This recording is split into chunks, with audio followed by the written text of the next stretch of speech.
তো অবশ্যই আল্লাহ পাক দোয়া কবুল করে থাকেন। কারণ এখানে মুমিনদের মজলিস, এই মজলিসের মধ্যে বিভিন্ন ধরনের লোক আছে যারা আল্লাহ ওয়ালা হয়ে থাকে। এখানে কোরআন শিক্ষা দান করে এমন লোক আছে, যারা পিতা মাতার খেদমত করে এমন লোক আছে, যারা রাত্রিতে তাহাজ্জুদ গুজার এমন লোক আছে, যারা কোরআনে কারীমের তিলাওয়াত করে এমন লোক আছে, যারা আল্লাহ পাকের খাস বান্দা এমন লোকও আছে, অসহায় বান্দা তাদের এমন লোকও আছে, যারা মানুষকে সহযোগিতা করে এমন লোক আছে। অর্থাৎ সব ধরনের ভালো কাজ করলে ওনাদের মজলিস হলো এ ধরনের মজলিস।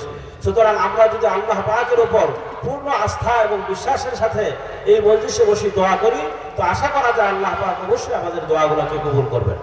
فيجتمع حدث قلوبنا ويجتمع يقيننا وظننا بالله سبحانه وتبارك وتعالى إجابة الدعاء.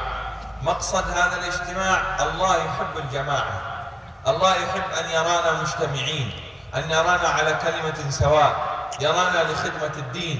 فالله سبحانه وتبارك وتعالى أمرنا بهذا ونحن نمتثل، فإذا امتثلنا رضي الله عنا ورضينا عنه. فهذا مقام سبقنا إليه الصحابة رضي الله عنهم إذ وصفهم الله سبحانه تبارك وتعالى أن رضي الله عنهم ورضوا عنه. فنحن نسعى وننتم إلى هذا المقام. أنا أجيء إليكم زائرا ومحبا ومتطلعا إلى دعواتكم كما أنتم ترجون دعائنا، فلذلك يتعلق قلبنا وقلوبكم بالله سبحانه تبارك وتعالى. মেহমান বলেন যে এই আমাদের যে এই মজলিসের মধ্যে যেহেতু বরকতপূর্ণ মজলিস, এখানে দোয়া কবুল হবে না কেন? এটা মুমিনদের জামাত, আর আল্লাহ পাকের রহমত তো জামাতের উপর হয়ে থাকে। যেমন সাহাবায়ে কেরামের জামাতের উপর আল্লাহ পাকের বিশেষ রহমত ছিল। স্বয়ং আল্লাহ পাক কোরআনে কারীমের মধ্যে তাদের সম্পর্কে সুসংবাদ প্রদান করেছেন যে রাদিয়াল্লাহু আনহুম ওয়া রাদু আন, যে তারা আল্লাহ পাকের প্রতি সন্তুষ্ট আর তাদের প্রতিও আল্লাহ পাক সন্তুষ্ট। সুতরাং সাহাবায়ে কেরামের যে আখলাক ছিল, যে একটা ঐক্যবদ্ধ উম্মত উম্মতে মুহাম্মাদী একসাথে হবে, জমা হবে, আর এটা যদি একমাত্র ভ্রাতৃত্ববোধ এবং আল্লাহ পাকের মহব্বতের কারণে হয়, তো এই জামাতটা আল্লাহ পাকের কাছে অনেক প্রিয় হয়। সুতরাং আমরাও যেহেতু আল্লাহ পাকের একমাত্র আল্লাহ পাকের মহব্বতে, যে আপনারা মেহমান বলেন যে আপনারা যেমন বড় আশা নিয়ে এখানে একত্রিত হয়েছেন, যে আপনারা হুজুর থেকে দোয়া নেবেন, হুজুর আপনাদের জন্য দোয়া করবে।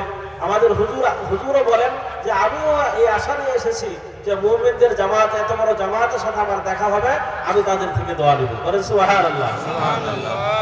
فهذا الفضل وهذه المنزلة من الله سبحانه تبارك وتعالى لا تأتي إلينا هكذا نحن نذهب إلى الصيدلية نجد الدواء أو نذهب إلى البقالة ونشتري العصير، بل هذه الفضيلة تحتاج إلى تعاون على البر والتقوى، وتحتاج إلى البذل وإلى التضحية وإلى المصابرة وإلى التزكية حتى نصل إلى هذه المواصيل التي نراها اليوم الحمد لله من انتشار العلماء ومن قيام هذه المدارس ومن تحفيظ القرآن الكريم.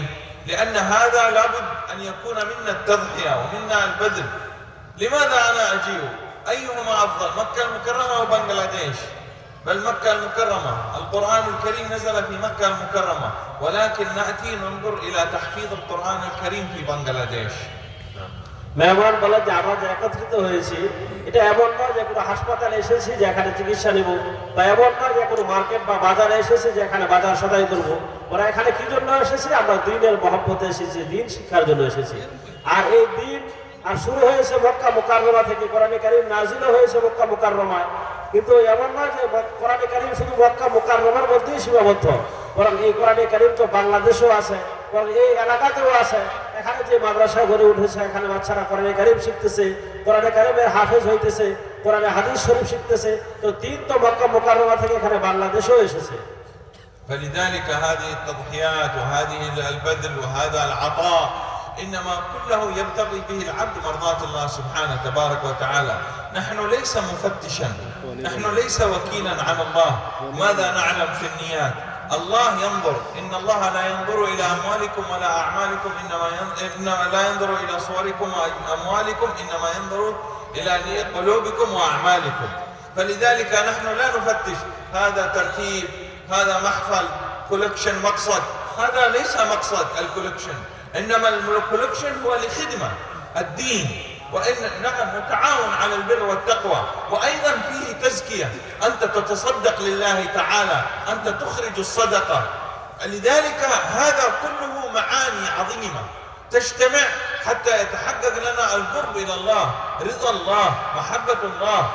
ليس نحن مقصد أنا بيان هليكوبتر، تيكت، أنا آتي سيارة، لا لا لا لا، هذا كله من باب التعاطي والبذل في الله سبحانه وتبارك وتعالى. لذلك لا نفتش، لا نحقق القلوب، من يعلم ما في القلب إلا الله. মেহমান বলেন যে আমরা যে একত্রিত হয়েছি এটা দুনিয়ার কোনো মাকসাদে না, এমন না যে কোনো টাকা পয়সা জমা করার জন্য বা অন্য কোনো উদ্দেশ্যে বা সুনাম সুখ্যাতি অর্জন করার জন্য, আমরা একমাত্র আল্লাহর সন্তুষ্টির জন্যই একত্রিত হয়েছি। যে এখানে যে একটু আগে কালেকশন হইলো, এই যে আপনাদের এখানে মাহফিল টাকা হয়েছে, উদ্দেশ্য তো কালেকশন করা না। বা মেহমান বলেন যে আমি যে এসেছি হেলিকপ্টারে অথবা গাড়িতে অথবা যেভাবেই হোক এখানে পৌঁছেছি, এটা উদ্দেশ্যটা কি? উদ্দেশ্য আল্লাহ পাকের সন্তুষ্টি। কারণ এখানে আমাদের একত্রিত হওয়ার মাধ্যমে এখানে দিনের তালিম হবে, এখান থেকে দিন জিন্দা হবে। فلهذا يا أحبتي الكرام أنا جئت أوصيكم وأحثكم وأشحذ هممكم لأن تتكاتفون وأن تتعاونون. والله هذه البلاد بنغلاديش بلاد مباركة، ليس بلاد مباركة لأن فيها بنك، لأن فيها حزب سياسية عوامليك بي لا، هذه مباركة لأن فيها الدين، لأن فيها الحفاظ، لأن فيها المفتين، لأن فيها المحدثين. إنما بركة البلاد هي بالدين، لا بركتها بالدنيا. الدنيا نعم نحن نحتاج إلى الدنيا، نحتاج السيارة، نحتاج المصنع، نحتاج المال، لكن أهم شيء وهدف هو إقامة شعائر الدين. মেহমান বলেন যে আমি এই বাংলাদেশকে অত্যন্ত সুন্দর এবং উত্তম দেশ হিসেবে মনে করি। এটা এই জন্য না যে এই দেশের মধ্যে সম্পদ বেশি বা এই দেশের মধ্যে বিএনপি আছে, আওয়ামী লীগ আছে বা অন্য কোনো কারণে আমি বাংলাদেশকে মহব্বত করি না। বরং বাংলাদেশকে এই জন্য মহব্বত করি যে বাংলাদেশের মানুষের মধ্যে দিন আছে, এখানে প্রচুর ওলামায়ে কেরাম আছেন, হাফেজে কোরআন আছে, মুহাদ্দিসিন আছেন, মুফতি আছেন। সুতরাং এই দেশের মধ্যে আমি দিনের পরিবেশ দেখতে পাই, এজন্য আমি বাংলাদেশের মানুষকে মহব্বত করি। نحن لا ندعوكم في هذا الاجتماع فقط كولكشن وقت الاجتماع، هذا مدرسة موجود كل يوم، بيان محفل هذا واحد يوم. لذلك المقصد نحن نذكر، هذا تذكير. يا أيها الناس، يا أيها الناس مدرسة قومية، يا أيها الناس مسجد، يا أيها الناس الدين، لأن هذا الدين قائم على هذه التزكية للنفس وطلب العلم والعمل الصالح، ولا بد أن يكون بينكم هذا التكاتف. هذا المجمع حكمة جعلها العلماء، يجتمع الناس يبذلون أموالهم، وإلا هذه المدرسة هي تعتمد على الله، لا يعتمد على المحفل ولا يعتمد على هذا الكولكشن، إنما هو سبب من الأسباب، وإنما هي طريقة من الطرق، وهي حكمة من الحكم. فلذلك وصيتي إليكم أن تتعاونوا على البر والتقوى، وأن تعينوا هذه المدارس وهذه المساجد لنصرة الدين. تقبل الله منا ومنكم ذلك، بلوا آمين. মেহমান বলেন যে আমরা যে একত্রিত হয়েছি এটা কালেকশনের জন্য না, বরং এই মাহফিল তো বছরে একদিন কায়েম হয়েছে, আর আপনাদের মাদ্রাসা তো সারা বছরই এখানে কায়েম আছে। শুধু একদিনই নয়, মেহমান আশাবাদ ব্যক্ত করে যে আপনারা মাদ্রাসার কাজে সবসময় সহযোগিতা করবেন। এই সহযোগিতার মাধ্যমে এখান থেকে দিন জিন্দা হবে, এখান থেকে দিনের প্রচার প্রসার হবে, মানুষ তালিম শিখবে, আর এই তালিমের মাধ্যমে মানুষ আত্মশুদ্ধি করবে, আল্লাহ পাকের দিকে ধাবিত হবে, নিজে আল্লাহ পাককে স্মরণ করবে, অন্যকে আল্লাহ পাকের দিকে দাওয়াত দেবে। এইভাবে যদি আমরা এই সাহায্য সহযোগিতা বজায় রাখতে পারি তাহলে আমরাও উপকৃত হব। আর ওলামায়ে কেরাম যে এই ধরনের দ্বীনি মজলিসগুলো মাঝে মধ্যে কায়েম করে থাকে, এটা হলো ব্যাপক দাওয়াতের জন্য, কোনো টাকা পয়সা কালেকশন করার জন্য না। কালেকশন তো সবসময় করা যায়। মেহমান বলেন যে আমরা যে আল্লাহর রাস্তায় এই মুহূর্তে সদকা করতে পেরেছি, দান করতে পেরেছি, এটাও একটা আত্মশুদ্ধি যে আল্লাহর রাস্তায় আমি আমার মাল খরচ করতে পেরেছি।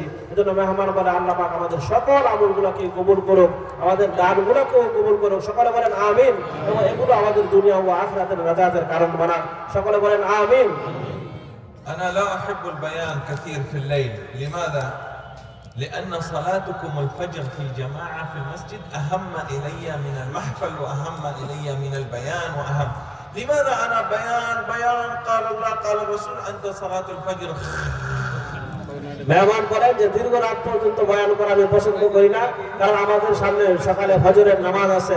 দীর্ঘদিন রাত পর্যন্ত যে বয়ান হইতে থাকে আর ফজরের সময় আমরা নাক ডেকে ঘুমাইতে থাকি, তাহলে এই বয়ান আমাদের জন্য ব্যর্থ হবে, আর এই বয়ান আমাদের জন্য ক্ষতির কারণ হবে। বরং এই বয়ান থেকে ফজরের নামাজ অনেক শ্রেষ্ঠ আর উত্তম। هذا المحفل وكل من يسمع هذا صوت صلاة فجر في الجماعة. মেহমান বলেন যে আমি আপনাদের থেকে একটা ওয়াদা নিতে চাই যে যারা আমার কথা শুনতেছেন এবং যারা আমার সামনে উপস্থিত আছেন সকলে আমার সামনে ওয়াদা করেন যে আমরা সবাই আজকে ফজরের নামাজ পড়ব।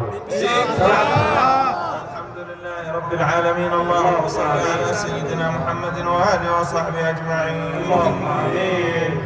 اللهم يا من ترى مكاننا وتسمع كلامنا وتعلم سرنا وعلانيتنا يا الله يا الله يا الله أنر قلوبنا بنور الإيمان ويقنا بيقين الإحسان وأنر وجوهنا بنور الطاعة الخالصة لوجهك الكريم. اللهم إنا نسألك الهدى والتقى والعفاف والغنى. اللهم اهدنا لأحسن الأخلاق لا يهدي لأحسنها إلا أنت واصرف عنا سيئا لا يصرف عنا سيئا إلا أنت.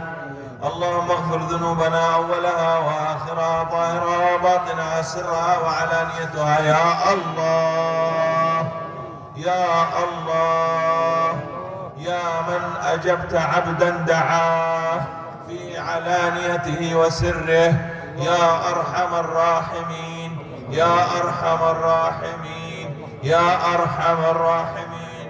جل في علاه نزلت إلى السماء الدنيا. هل من تائب تبنا إليك؟ هل من مستغفر؟ اللهم إنا نستغفرك ونتوب إليك. هل من طالب حاجة؟ نطلبك حاجة المسلمين يا الله.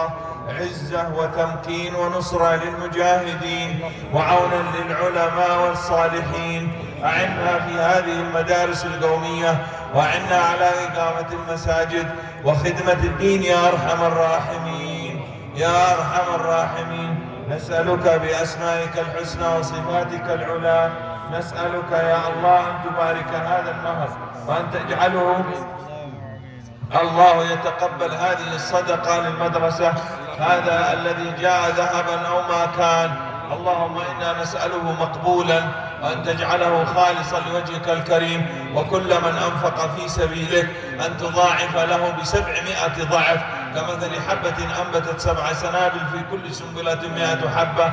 اللهم إنا نرجوك يا الله يا الله يا الله نظر إلى قلوبنا بلو آمين آمين يا رب العالمين. نسألك باسمك العظيم الأعظم الذي إذا سئلت به أعطيت وإذا دعيت به أجب أن تتجلى على هذه القلوب وعلى قلوب أهل لا إله إلا الله محمد رسول الله بالسكينة والأمن والأمان والسلام والإسلام. اللهم أقر عيوننا بما حصل في الشام. اللهم اصلح أحوال فلسطين وأقر بالعيون لما يجري في اليمن. اللهم اجمع كلمة المسلمين. اللهم ارفع رايتهم. اللهم عجل بالخلافة العادلة الراشدة. اللهم عجل بالخلافة الراشدة العادلة. اللهم يا أول الأولين وآخر الآخرين بارك حكام المسلمين واجعلهم على راية واحدة راية الدين. اللهم انصر من نصر الدين واخذل من خذل الدين. اللهم إنا نسألك حاجاتنا يا قريب يا مجيب باسمك العظيم الأعظم. ارحم موتانا واشف مرضانا وعافي مبتلانا. اللهم إنا نسألك يا الله يا الله يا الله الطف بأنين الذين يأنون وهم المهمومين وكرب المكروبين واغث يا الله من في حاجة إلى الغوث في هذه الساعة يا كريم. اللهم إنا نجعلك أن تجعلنا سلام على أهل الأرض والسماء في خير ولطف وعافية. وصل اللهم على عبدك ورسولك سيدنا محمد وبلغنا زيارته وحج بيتك وصلاة في المسجد الأقصى الشريف على هذه النيات وكل نية صالحة. وصل اللهم على عبدك ورسولك سيدنا محمد وآخر دعوانا الحمد لله رب العالمين برحمتك يا أرحم الراحمين. آمين بلو آمين بلو آمين بلو آمين يا رب العالمين. الله قبول كريم. آمين.